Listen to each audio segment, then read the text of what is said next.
Okay, I'll just do a wee video of this. This is actually to state Pythagoras' theorem in terms of the letters. So right angle, a squared, add c squared equals b squared. Right angle, p squared add q squared equals r squared. The right angle's here, so it's y and z. So y squared add z squared equals x squared.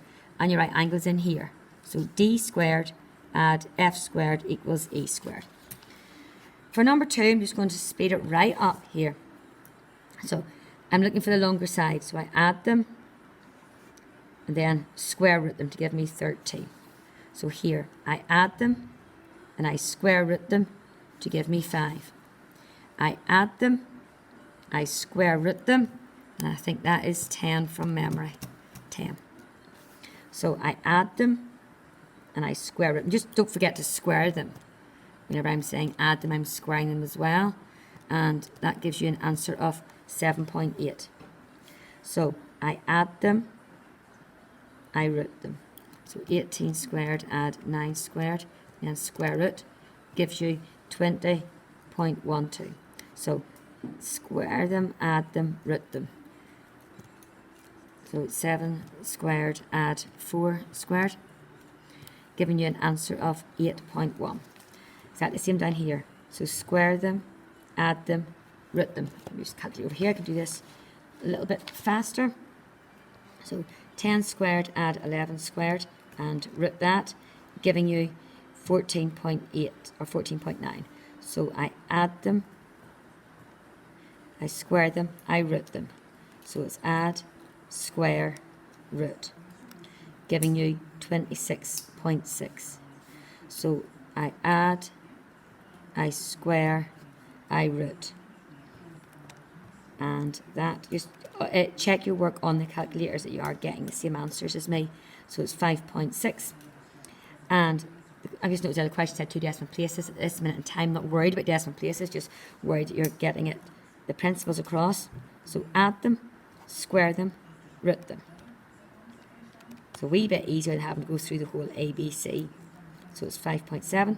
So add, oh, just watch the units there. 0.95 squared. So add them, square them, root them.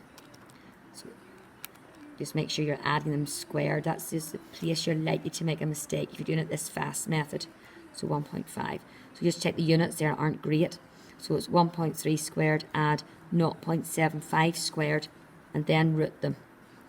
So 1.3 squared, add 0.75 squared, and then root it, giving you an answer of 1.5. So just run over the second page of what you're trying to do there. Okay, so over on the second page, we're not looking for the longest side, we're looking for the shorter one this time. So looking for in here at the right angle. A shorter side always goes in at the right angle. So you subtract them, square and root. So 15 squared minus 9 squared, and then root it, 12. So again, I'm looking for a shorter side. So you subtract them, squared, then root.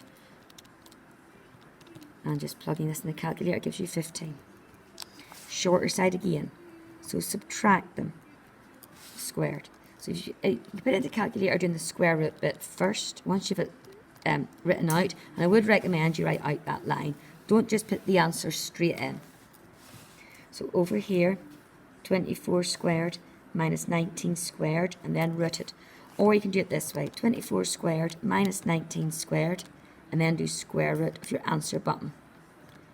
Doesn't matter, whatever way you want to work that is fine. Again, I'm looking for a short side, so it's a subtraction one. So root 41 squared minus 37 squared to give you 17.7. Again, subtraction, because you're looking for a shorter side. The shorter sides always go in at the right angle. So square root 4.2 squared minus 3.1 squared gives you an answer of 2.8. And we're getting there. 6.1 squared. So you notice why I'm writing this line out every time.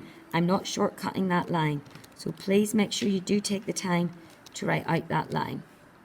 So I'm not so worried about you not writing out the ABC bit as long as you have this line done. So 44 squared minus 29 squared square root. So square root of 44 squared minus 29 squared gives you an answer of 33.1. Over here, 19 squared minus 17 squared square root. So square root 19 squared minus 17 squared gives you an answer of 8.5. And a couple left to do. I'm just always checking my units. Every single time I'm checking I've got, the units are the same. So 4.8 squared minus 2.9 squared square root. So in the calculator, square root of 4.8 squared minus 2.9 squared gives you an answer of 4.3. Units don't match, so either put that in meters or that in centimeters. It doesn't matter. I'll put this into centimeters. Again, you're looking for a shorter side. So square root of 130 squared minus 72 squared gives you an answer of 108. And that was centimeters. And this one here, interesting one. Okay, for this one, I don't have a shortcut to work out here, so I'm going to have to do it the long way. There's your right angle. So this squared plus this squared equals 85 squared. I've got 2x squared there. 85 squared works out to be 7225. Bring your 2 across and divide by 2 to give you an answer of 3612.5. Bring your square across to square root it to give you an answer of x equals 60.1.